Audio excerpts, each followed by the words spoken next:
Hola, ¿cómo vas? Hola, bien, gracias. ¿Y tú? Bien.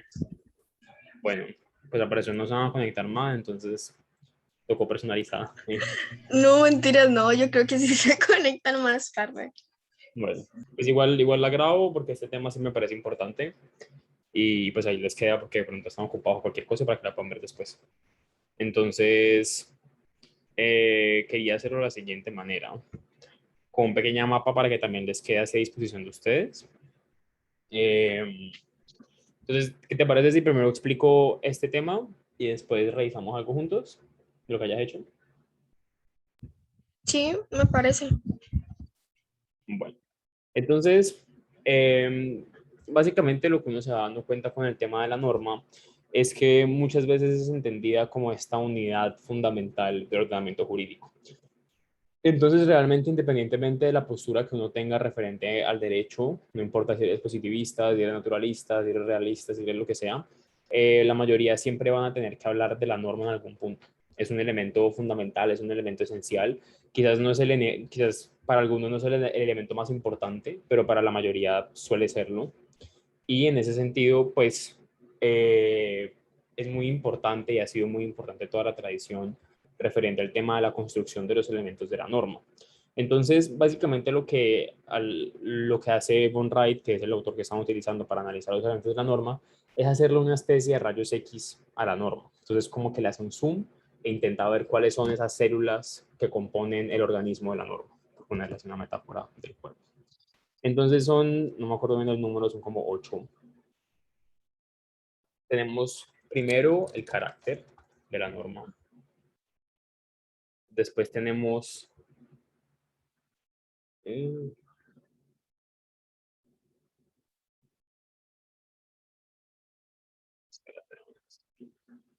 el carácter, el contenido, eh, que llamamos la condición de aplicación,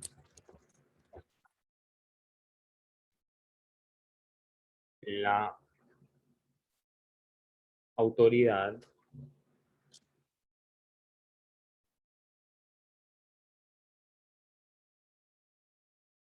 el sujeto normativo,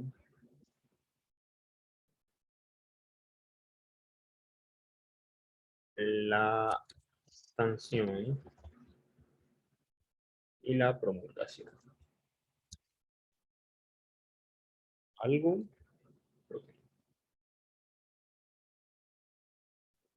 a ver, no, contenido, carácter, condición de aplicación, hay la ocasión, carácter, listo,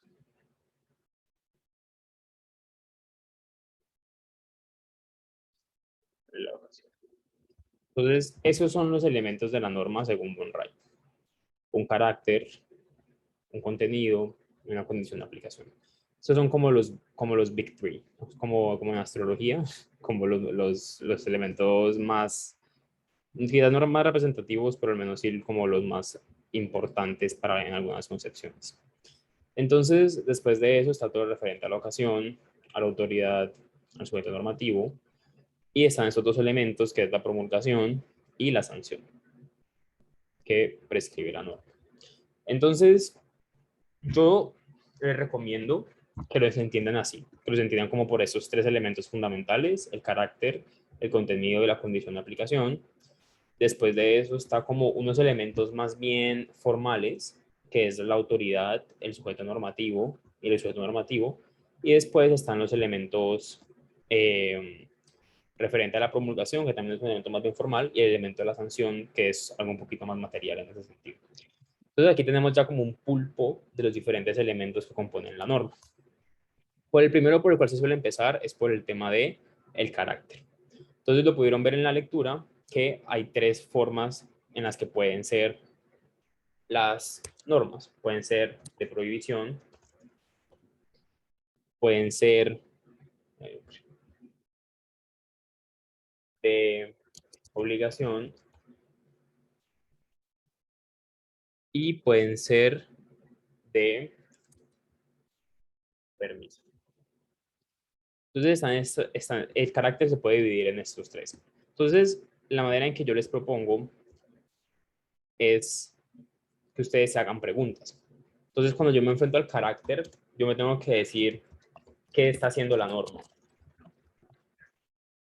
Entonces, cuando yo vea la norma, yo me pregunto, ¿esta norma me está permitiendo? ¿Esta norma me está obligando? ¿O esta norma me está prohibiendo algo? Entonces, cuando ustedes hacen esa preguntita de qué está haciendo la norma, ustedes ya pueden encontrar con mucha facilidad su carácter. Entonces, las normas de prohibición pues, van a tener la estructura de se prohíbe que. Las de obligación, pues siempre lo mismo, se obliga. Y las del permiso van a tener la forma de se permite. Pero bueno, Disculpa, es que entre tarde que estás explicando. estoy explicando los elementos de la norma. Dale, gracias. Entonces, y referente al permiso, recordemos que hay dos clases de permisos. Están los permisos negativos y los permisos positivos. Un permiso negativo es el permiso de no hacer algo. Un permiso positivo es el permiso de hacer algo. Entonces, esos son como los elementos más importantes referente a esto. Entonces, cuando yo analizo sus formas, pues entonces yo tengo que ver concretamente qué está haciendo eso. Entonces, para que no nos quedemos como tan teóricos, vamos directamente al Código Penal. ¿Les dijeron el Código Penal español? No, creo que eso el colombiano. Más bien porque el español como que igual. Pero, digamos, por acá. El Código Penal es el más simple en tanto, pues tiene sus tipos penales, entonces son conductas que no son buenas o que son malas, lo que sea. El primero en el que uno puede pensar es en el tema del homicidio. Y de lo que ustedes se van a dar cuenta es que realmente el código y en general la legislación colombiana casi no prohíbe cosas. Entonces uno tiende a pensar que pues lo que te dice el Código Penal es prohibirte conductas, pero en realidad pues no está propiamente prohibiendo conductas porque el Código Penal, o más bien, esta idea de que la prohibición es tan explícita es falsa. ¿Por qué? Porque resulta que cuando ustedes ven el Código Penal, si yo veo aquí al del homicidio, me dice, el que matare a otro incurrirá en pena de 208 a 450 meses. Entonces, la estructura de esta norma es un poquito difícil de decir si cae una prohibición, una obligación, un permiso, porque resulta que en ninguna parte te dice se prohíbe que alguien mate a otra persona, sino que simplemente te dice el que matare a otro incurrirá en pena de prisión de 208 a 450 meses. Entonces, en principio, esto tiene una estructura prohibitiva, porque te está imponiendo una sanción al hacer algo y te dice como no debes hacer esto, y te está diciendo no lo hagas, porque de hacerlo te va a imponer la siguiente sanción. Entonces, en ese orden de ideas, puede ser un poco equívoco pensar que las normas prohibitivas automáticamente te van a decir se prohíbe tal cosa, sino que muchas veces, y como pueden ver, especialmente en el Código Penal, lo que se suele hacer más que todo es esta idea de asociar una sanción. Entonces, concretamente, el Código Penal quizás no sea el mejor ejemplo para eso, pero si nos vamos a la Constitución Política, Y de una nuevo, pregunta, ¿cuál es la diferencia como entre prohibir y el permiso negativo, como no hacer esto? ya te explico, un momentito. ¿Listo? Eh, Cuando yo analizo, por ejemplo, la Constitución Política, este sí es un poquito más fácil, si no sumas al artículo 13. Eh,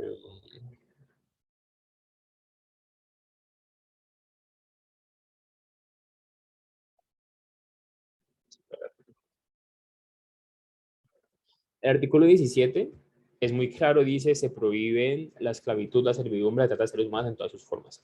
Entonces, esta norma sí es muy directa y prohíbe automáticamente. Entonces, si quieren una norma de prohibición, esa es la más simple, esa es la más obvia, la más evidente. La diferencia entre un permiso negativo y un permiso positivo, ¿cuál es? Las normas pueden decirte, mmm, yo te doy un ejemplo, yo creo que el mejor para eso vendría siendo cuando uno dice,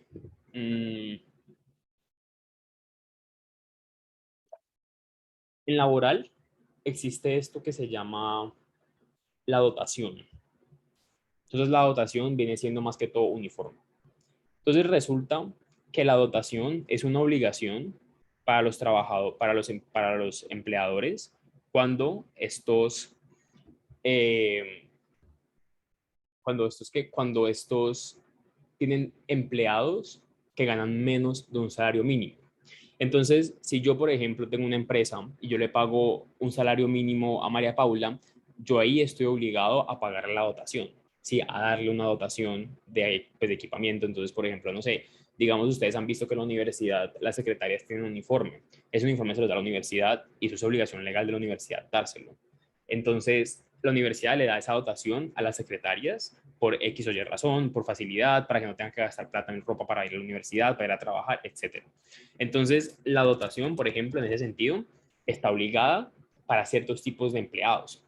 Pero resulta que no necesariamente todos los empleados que tengan dotación significa que ganen un mínimo. Significa que la norma te prescribe y te dice en qué casos estás obligado a darle la dotación. Pero de ahí en adelante tienes un permiso negativo. Porque si la premisa que dijimos era todo empleador que tenga a su cargo trabajadores que ganen menos de un salario mínimo tienen que darle dotación, eso significa que si ese mismo empleador tiene trabajadores que ganan más de un salario mínimo, no está en la obligación de dar la dotación, pero se las puede dar. La norma tampoco le prohíbe la posibilidad de dar la dotación a un empleado que gane más del mínimo.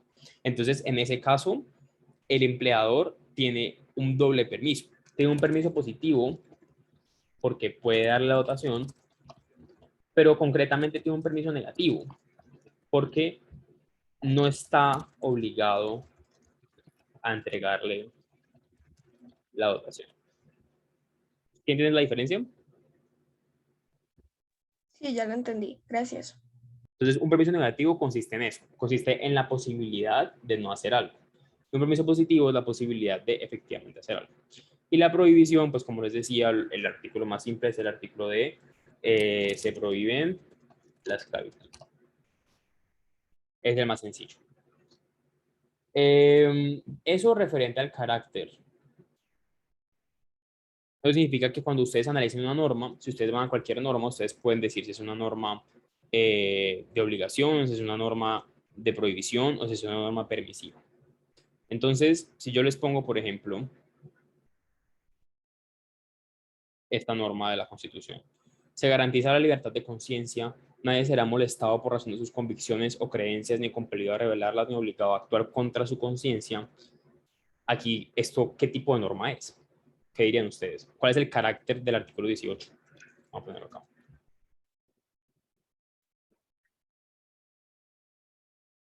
¿Ustedes qué dirían?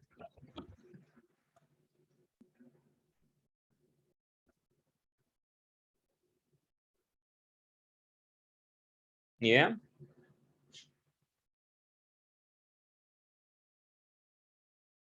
Aquí estamos para equivocarnos. Dale. Pues para mí por la segunda parte es como que se obliga a que nadie pues actúe como que irrespetando las creencias de otra persona. Claro, entonces aquí prácticamente nos enfrentamos a una especie de prohibición, porque te están diciendo, se prohíbe molestar a las personas por razón de sus convicciones. Y en un sentido también se obliga a respetar las convicciones de los demás. Entonces, esa parte se garantiza la libertad de conciencia. Miren que lo que pasa con las normas es que muchas veces depende del sujeto normativo que uno indique. ¿Qué es el sujeto normativo? Vamos a hacer un salto rápido acá al tema del sujeto normativo. El sujeto normativo viene siendo la persona a quien está dirigida la norma. Entonces resulta que puede ser una persona, o sea, puede ser particular o puede también perfectamente ser general. Eso significa que la norma puede aplicarse a una generalidad o puede aplicarse a personas o a grupos de personas en concreto. Entonces, cuando yo analizo la Constitución política, por naturaleza, sus disposiciones se van a aplicar a la generalidad de los colombianos. Sí, eso es lo más lógico. La Constitución se aplica a todas las personas y en ese sentido la norma tiene tiene un sujeto normativo general porque la Constitución es general. Pero cuando yo analizo, yo me doy cuenta de que me está diciendo se garantiza la libertad de conciencia. Entonces, por un lado se tiene el permiso de la libertad de conciencia, pero también como estamos hablando de una garantía, significa que hay alguien que tiene a su cargo la obligación de garantizar la libertad de conciencia. Entonces, en ese sentido, las normas constitucionales requieren un análisis diferente, porque por un lado tenemos que existe el Estado,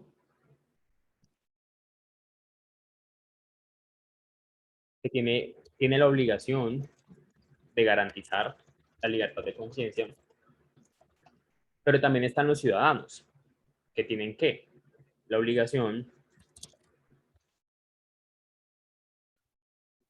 de respetar la libertad de cuerpo. Entonces, si ven, hay que ser bastantes cuidadosos y hay que ser muy analíticos respecto a las formas en que tratamos las normas, porque tenemos que analizar muy bien y en cada caso y estar en la capacidad de determinar cuándo estamos hablando de qué sujetos normativos y cuáles son los sujetos que entran al juego. Entonces, claro, o sea, esto es hilar muy fino, eso es ir un poquito en profundidad, pero eso es importante. Entonces, el sujeto normativo es la persona a quien está dirigida la norma y eso puede ser particular porque se puede referir a un grupo concreto de personas, como por ejemplo, cuando yo voy al código laboral, resulta que el código laboral se aplica en los siguientes casos. La finalidad primordial del código es la de lograr la justicia en las relaciones que surgen entre empleadores y trabajadores. Entonces, si se fijan, no todo el mundo es empleador y no todo el mundo es trabajador. Porque cuando yo tengo un contrato de prestación de servicios, a mí las prerrogativas de este código no me aplican. De ahí que sea tan complicado que pues como la administración pública haga uso primordial de esa tipología contractual. Entonces, la mayoría de las personas que trabajan para las entidades públicas como las alcaldías o las gobernaciones no tienen contratos laborales, sino que tienen contratos de prestación de servicios. En ese sentido, el Código Sustantivo del Trabajo no les aplica. Eso significa que el Código Sustantivo del Trabajo tiene un sujeto normativo que son quienes, que es particular. ¿Por qué? Porque se le aplica solamente a los trabajadores y a los empleadores cuando medie un contrato de trabajo. Entonces son distintos y en ese sentido, una persona que tenga un contrato de prestación de servicios no le aplica esa norma. Entonces no se configura como un sujeto normativo. En cambio, que cuando yo voy a la Constitución, por naturaleza, ¿qué me dice la Constitución en su preámbulo? Me dice,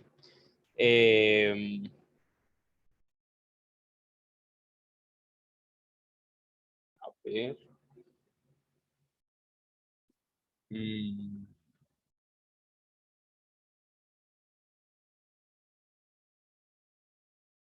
bueno, no sabría decirles concretamente dónde dice que se le aplica a todas las personas, pero por ejemplo, o sea, cuando yo veo el artículo 49,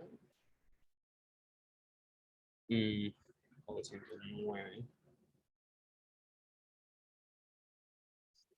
¿cuál es el artículo que habla de los deberes del colombiano?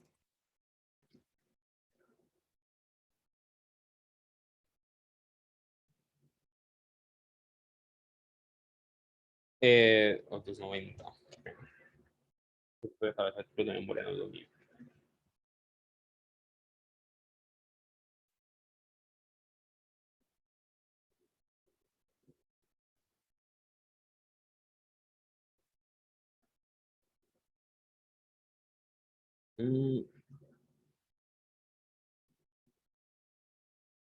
Bueno, el caso. Es un artículo, no me acuerdo bien cuál es, que determina cuáles son los derechos y los deberes del ciudadano colombiano, y vienen siendo estos. Entonces, en ese sentido, esto es una norma general, porque incluso, si bien indica netamente a los colombianos, bueno, a los colombianos, en general la Constitución la aplica a todas las personas, a cualquier persona que esté en el país. Si la persona está en el país, eso implica que tiene que someterse al régimen colombiano. Entonces, el perfecto ejemplo de una norma general, pues va a ser principalmente eh, la Constitución, pero también el Código Penal, por ejemplo, porque ustedes saben que el Código Penal se le puede aplicar incluso a los extranjeros. Entonces, eso significa que son normas de carácter general y que tienen un sujeto normativo general. Pero entonces, listo, ya vimos por un lado el carácter de la norma, que viene siendo si permite, prohíbe u obliga, y por otro lado tenemos lo referente al contenido de la norma. Cuando yo analizo la Una norma... pregunta antes de seguir al contenido, es que digamos que hay un artículo en la Constitución Política que dice que el Estado debe garantizar tales cosas. Sí, Entonces, en ese caso, se puede decir que el sujeto normativo es el Estado, ¿no? claro, porque el que tiene la obligación de respetar eso es el Estado. Súper bien. Ah, ¿Entendiste? listo, gracias. Después resulta que yo me debo hacer la siguiente pregunta. Porque cuando yo me pregunto por el carácter, yo me estoy preguntando por algo netamente formal. Entonces yo me pregunto, ¿esta norma está prohibiendo, está permitiendo o está obligando? Y la siguiente pregunta que yo me hago es, ¿qué concretamente me está prohibiendo, me está obligando, me está permitiendo? ¿Qué acción me está prohibiendo, permitiendo o obligando? ¿Cierto? Porque entonces lo que sabemos es que la norma tiene un contenido. O sea, si yo voy a revisar qué es lo que compone la norma, hay una acción concretamente que me está permitiendo, prohibiendo o obligando. Y eso es lo que llamamos como el verbo rector. Esto se llaman no sé qué deontológicos, y estos es el verbo rector. Entonces eso es como para ponerlo en terminología más avanzada, pero en sentido general es lo mismo. O sea, el carácter entonces es esto, permiso, prohibición, obligación, y el contenido es la acción que me está prohibiendo, permitiendo, obligando.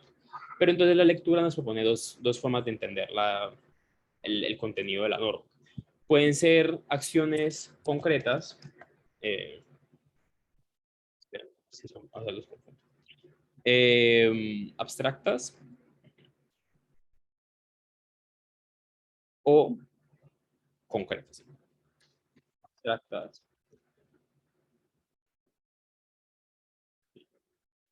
o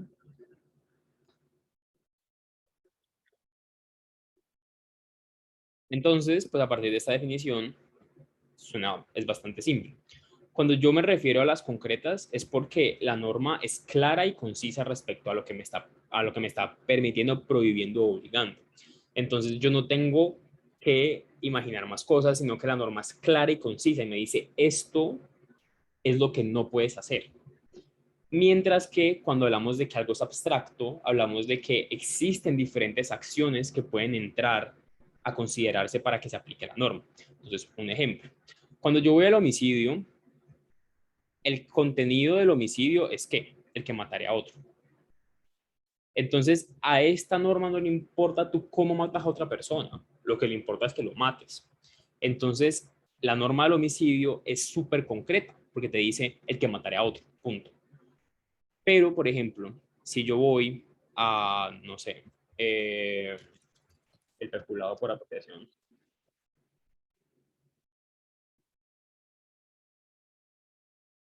el artículo 397. Si yo, bueno, es que es como complicado el tema de las lesiones, más bien creo que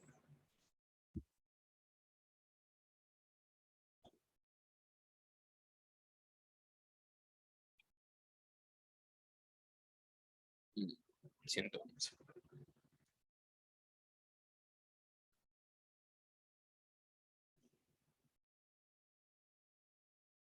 Aquí me dice, el que causa otro daño en el cuerpo o en la salud incurrirá en las sanciones establecidas en los artículos siguientes. Entonces resulta que cuando yo me pongo a analizar, las lesiones son de muchos tipos. Y entonces esta norma, el 111 concretamente es abstracto, porque no me dice concretamente cuáles son las acciones, sino que solamente me dice un resultado, me dice el que cause daño a otro. Pero no me dice, por ejemplo, el que apuñale a otro, no me dice el que le haga maltrato psicológico a otro. E incluso en ese de el que le haga maltrato psicológico, pues sería muy abstracto también, porque hay muchas formas de ocasionar este daño. Entonces, el artículo 111 tiene un contenido súper abstracto, porque me está diciendo el que cause daño a otro y en ese sentido no me está hablando de una acción concreta, sino que me está hablando una clase de acción. Me está hablando de un tipo de acción que ocasiona un resultado y en ese sentido es muy abstracto. No es como en el homicidio que te dice que mataré a otro, que la muerte es algo supremamente tajante y claro. El daño, en cambio, es algo que se puede medir, es algo muy distinto a la muerte, porque no es, o sea, no es o estás muerto o estás vivo, sino que el daño se puede medir de muchas maneras y en ese caso no todo daño termina siendo lesiones. Entonces, el hecho de que, por ejemplo, alguien lo aruñen en la cara, lo más seguro es que eso no pase por medio de denuncia. Pero si a alguien le rompen el tabique, seguramente sí. Entonces, por eso hablamos de que es abstracta, porque toca entrar más a ver cuáles son los tipos de actos o los tipos de acciones que se realizan, porque es más bien una clasificación y no te dice concretamente cuál es la acción que te está prohibiendo, permitiendo o obligando. ¿Tienen preguntas del contenido?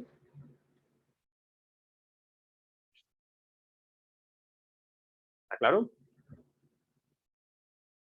O más bien no. Sí, a mí sí me quedó muy claro. Listo. Eso es referente al contenido. La condición de aplicación, ¿qué viene siendo? La condición de aplicación viene siendo esos hechos que tienen que suceder para que se pueda aplicar o exigir la norma. Y la condición de aplicación también se divide en dos. Se divide en hipotético y en categórico. Un momentico.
Listo. Entonces, cuando analizamos la condición de aplicación, tenemos que preguntarnos por qué cosas deben suceder para que se pueda aplicar la norma.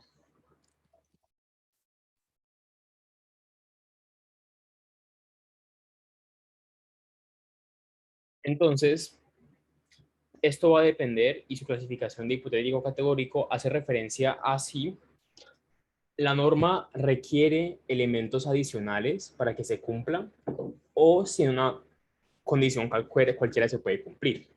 Entonces, una norma categórica, el ejemplo que ponen en la lectura es el mejor, es sal del salón.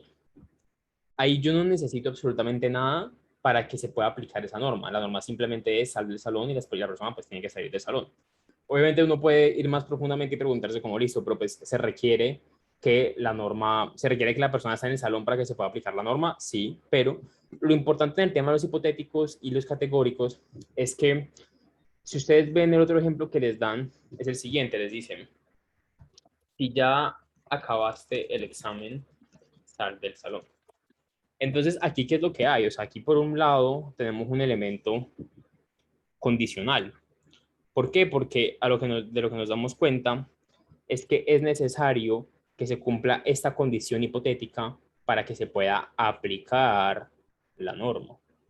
Entonces tenemos la norma que está acá, pero no es la norma en sí sola, sino que además tiene un caso hipotético, tiene una hipótesis, tiene una condición, si quieren, que se debe dar para que se pueda aplicar la norma. Entonces, para que la norma se pueda aplicar, para que la norma se materialice, primero tiene que darse esta condición, que en este caso es, si ya acabaste el examen, sal del salón. ¿Qué pasa? Entonces, digamos que un ejemplo de esa podría ser el de homicidio, el que matare a otro, pues es como la condición, incurrirá en las siguientes sanciones. Exacto. ¿Sí? Ok. Exacto. Claro, porque la norma ahí, yo diría que es así, sí, porque es que de lo que nos damos cuenta es que es necesario que se cumpla la condición para que se pueda aplicar la norma, porque si alguien no mata a otra persona, pues no le puede aplicar la norma. Entonces, se requiere que surja eso. Caso contrario es que, ¿qué normas podrían ser categóricas? Las de la Constitución. Porque la Constitución no exige ninguna clase de condición para que ella se pueda aplicar, sino que simplemente son normas que están y que no requieren de absolutamente nada más para que se pueda dar. Entonces, ¿qué debe suceder para que se pueda aplicar la norma? Si resulta que debe suceder algo más, lo más seguro es que sea hipotético, y si se requiere que se cumpla una condición, va a ser hipotético, pero si no se requiere de nada más, va a ser netamente categórico. Entonces, cuando yo...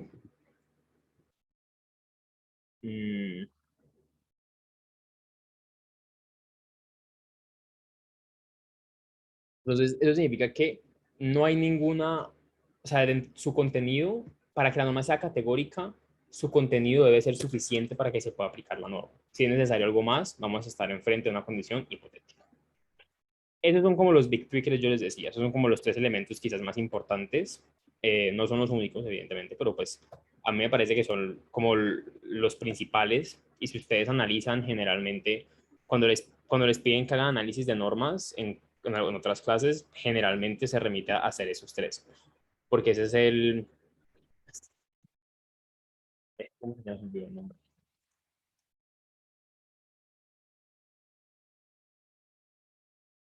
Mm, no me acuerdo cómo se llama eso. Pero bueno, ese es el curso deontológico, se me olvidó el nombre, el verbo rector, que va a ser el contenido, y la condición de aplicación, pues que va a ser, hay que analizar. Entonces, esos son como los tres elementos más importantes y quizás yo creo que son como los que plantean un poquito más de problema. Los siguientes me parece que son mucho más sencillos, ya vimos uno de ellos en el sujeto normativo. El tema de la ocasión es en qué espacio y tiempo se puede aplicar la norma.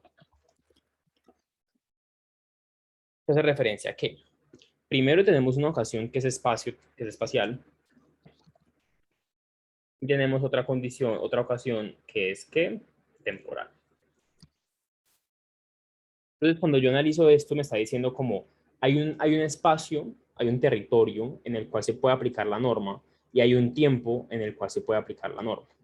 Yo no sé si Liliana entró en profundidades respecto al tema temporal de la norma. Por ejemplo, si la norma es retroactiva. Hay normas que son retrospectivas.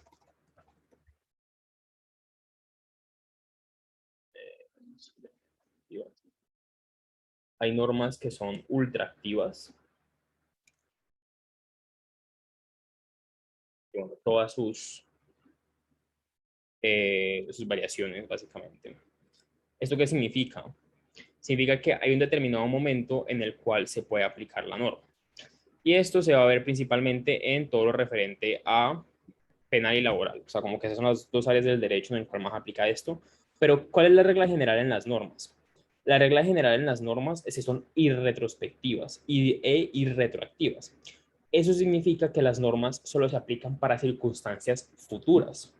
Es decir, si mañana sale un nuevo código penal, bueno, un código penal es un mal ejemplo, eh, en términos generales, la norma se aplica hacia el futuro. Entonces, cuando sale la norma, se va a aplicar a circunstancias que sucedan después de la norma, después de que haya sido promulgada o emitida la norma.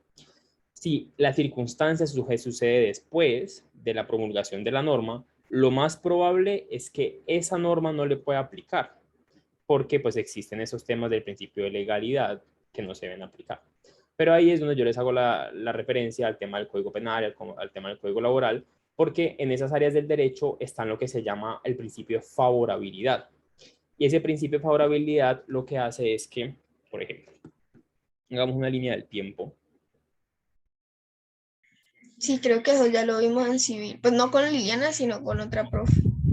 Bueno, pues por ejemplo, esos temas, pero bueno, es igual súper importante. Entonces, les doy como el ejemplo más simple.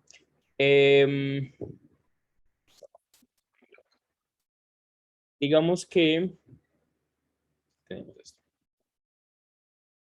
El mejor ejemplo de esto es la homosexualidad. El homosexualismo era considerado un delito en muchos países. Entonces, y bueno, no como todavía lo sigue siendo.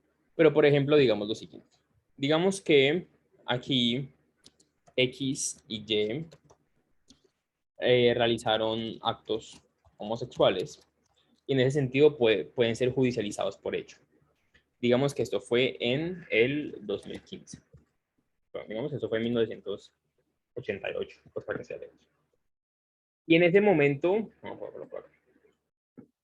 y en 1988 resulta que años antes, en el 1985, había salido el Código Penal que contemplaba el homosexualismo como delito. Parece una gran mentira, ojalá lo fuera, pero bueno. Entonces, existe este Código Penal que considera el homosexualismo un delito y resulta que X y Y realizaron actos homosexuales. En ese sentido, digamos que la Fiscalía se dio cuenta que tiene la información, pero que en realidad nunca los procesó. Entonces tenemos aquí el homosexualismo y aquí está X y Y. Resulta que gracias a Cristo, en el 1992 salió otro código penal que despenalizó el homosexualismo. Entonces, en principio, ¿qué pasa? En principio, como X y Y realizaron esos actos bajo este código penal que considera el homosexualismo como un delito, X y Y podrían ser procesados. ¿Sí? Digamos que en ese momento no hicieron nada y que en 1993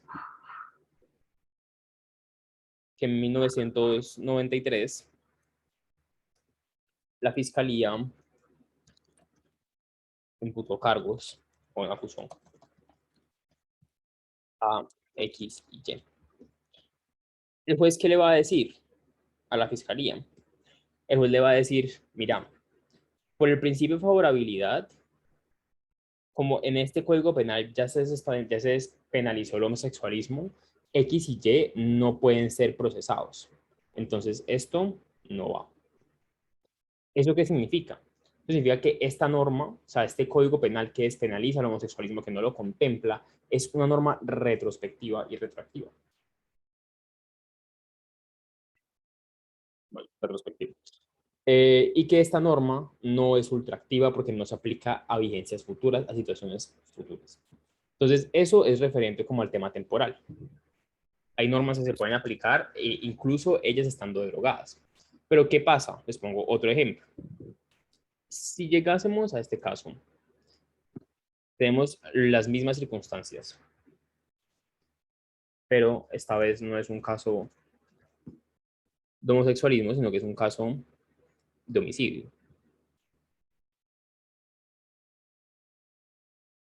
En este código penal, el homicidio tiene una pena de 25 años. Y esto es que en 1985. En el 88, X mata Y.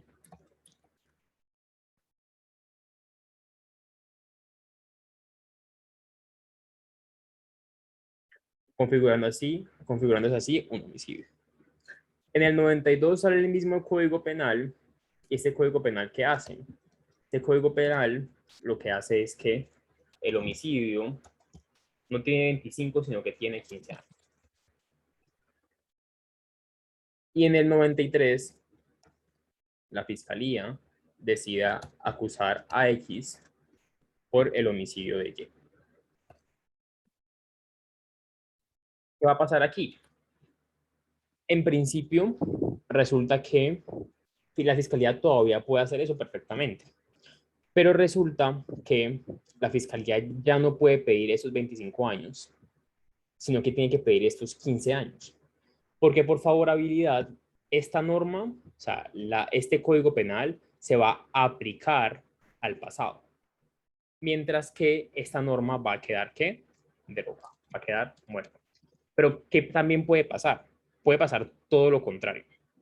Puede pasar que aquí tuviese 15 años y aquí se lo suban a 25. Eso sería muy raro, pero bueno. ¿Qué pasa aquí? Resulta que en este caso, y excepcionalmente en este caso, esta norma es que ultraactiva porque puede utilizarse para resolver este caso. ¿Por qué? Porque resulta que como este evento sucede bajo la vigencia de este código, se le va a aplicar la norma más favorable a X. Y como se cometió durante la vigencia de este código, X tiene la prerrogativa de que se le aplique tanto esta norma como esta norma, porque ese es el momento porque esa es la norma vigente en el momento en el que lo van a acusar.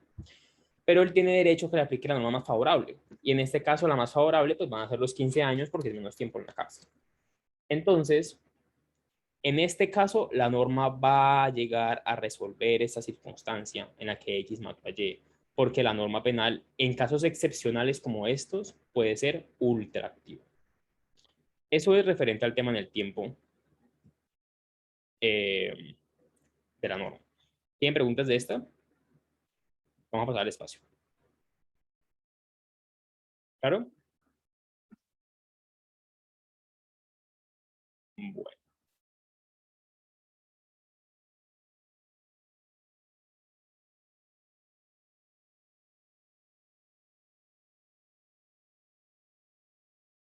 El tema del espacio significa cuál va a ser el territorio en el que se aplica la norma. Esas cosas van a verlas mucho más cuando estén en penal o en laboral.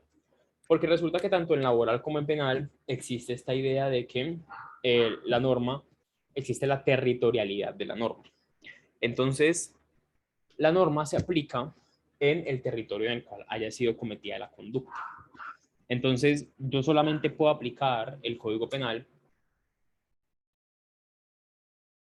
colombiano en Colombia y en otras ocasiones en las cuales la norma es extraterritorial, pero esas ocasiones también son supremamente específicas. Y en este caso, referente a la ocasión, puede ser particulares o generales. O sea, ambos de estos pueden ser tanto particulares como generales.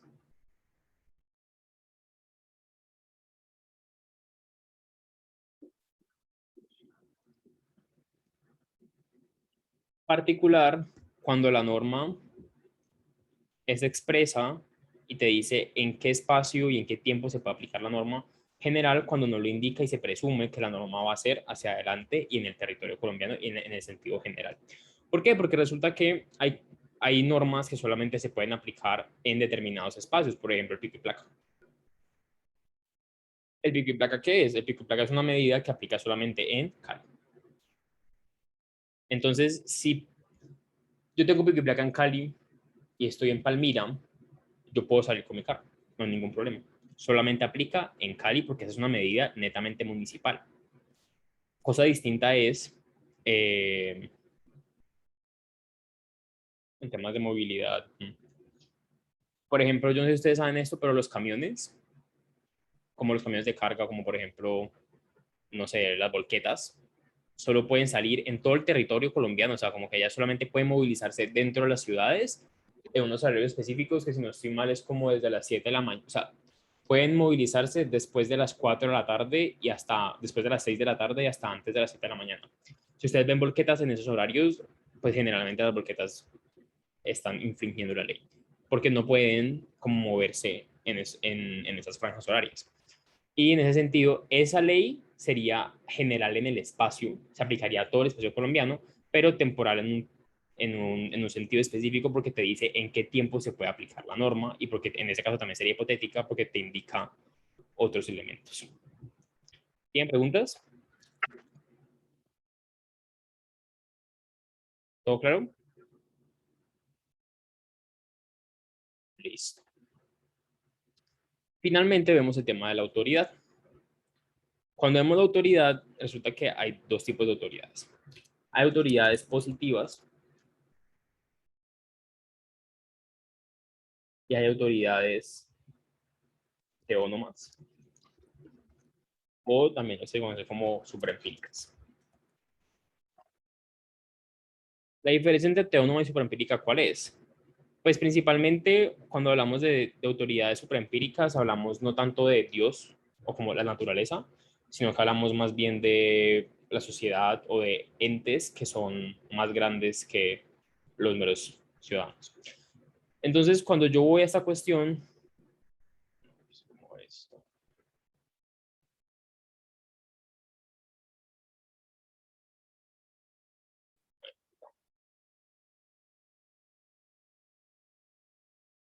entonces cuando yo voy a ver esto, las autoridades positivas van a ser principalmente las que han sido revestidas de autoridad para tomar decisiones y para impartir normas. El mejor caso de esto, pues, viene siendo el Congreso. El Congreso tiene la autoridad para aplicar normas y para crear normas. Él es el principal que tiene la autoridad para crear la ley. Pero también puede ser el juez, también puede ser la administración, son autoridades que positivas. Mientras que las teónomas supraempíricas pues van a hacer referencia a Dios o a la sociedad, por ejemplo. Dios siendo el ejemplo teónomo, porque teo pues significa, teo pues generalmente se entiende como qué, como Dios, y supraempíricas por estas cosas como la sociedad, estos entes como la sociedad que son más grandes que nosotros y que pues no podemos palparlos directamente, pero que de todas formas están en la capacidad de promulgar una serie de normas, que si bien su promulgación y todo eso es difícil y como que es complejo determinarlas, sí, claro, pero siguen siendo autoridades teónomas o supraempíricas, mientras que las normas jurídicas siempre van a tener autoridades positivas, a menos que nos ubiquemos en un plano más bien como naturalista, pero pues eso no va a pasar. Entonces, en términos generales, las autoridades de las normas jurídicas siempre van a ser autoridades positivas, pero ustedes pueden mirar más fino y pueden decir como no, la autoridad en este caso es positiva y es el Congreso, o pueden decir la autoridad en este caso es positiva y es el juez, o es la administración, o es la alcaldía de Cali, etc. Referente a esos tres, bueno, ya vimos el tema del sujeto normativo, es la persona a quien se dirige la norma. Entonces, la pregunta que se deben hacer es, ¿quién emite la norma? Y en el caso del sujeto normativo es, ¿a quién se dirige la norma? Simple. Listo. Eso es referente a esos tres.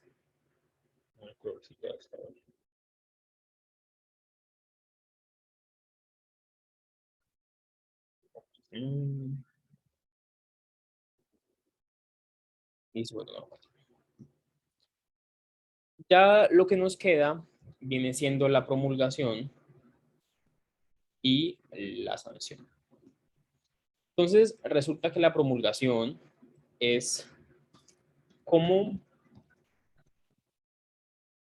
se da a conocer la norma. ¿Cómo saben las personas que esa norma existe?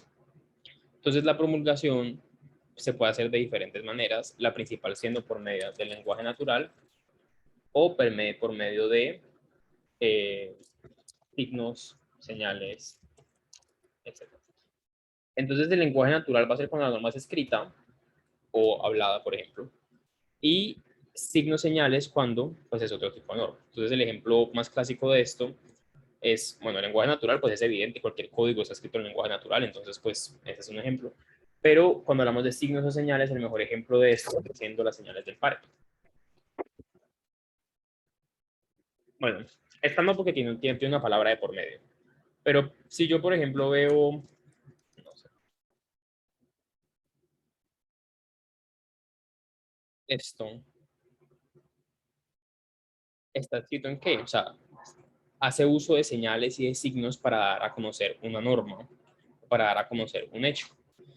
Entonces, en ese sentido, por ejemplo, esto, prohibido el cambio de calzado, o estacionamiento, espaciamiento, no parquearse ni detenerse, indicación de separador del tránsito a la derecha. Esta clase de normas se emiten por medio de estos signos y no en el lenguaje natural, sino a partir de signos o señales.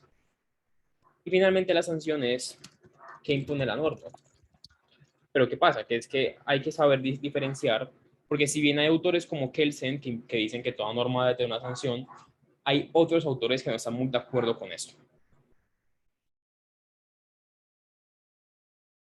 En este caso, las sanciones se pueden dividir de diferentes maneras, pero por ejemplo están las positivas, están las sanciones más bien negativas.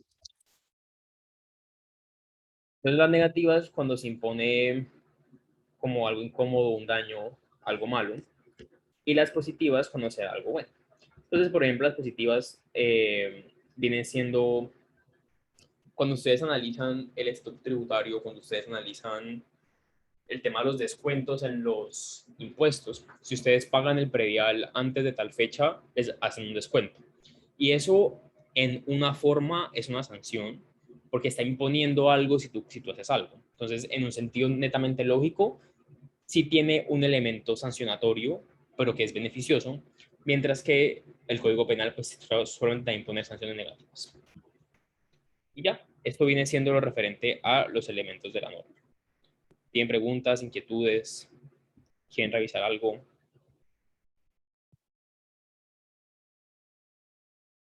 ¿O todo claro?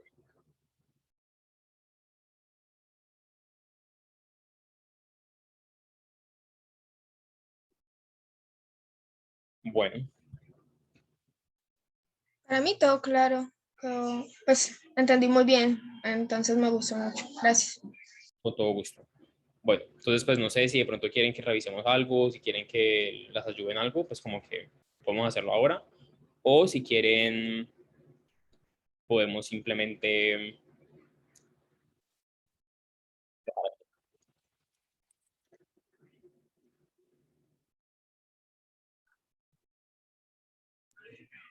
Pues, a ver, yo la verdad no he hecho la tarea, entonces yo creo que pues ya con la explicación ya la puedo hacer mejor. Entonces, pues, yo creo que ya sí está bien. Listo, perfecto.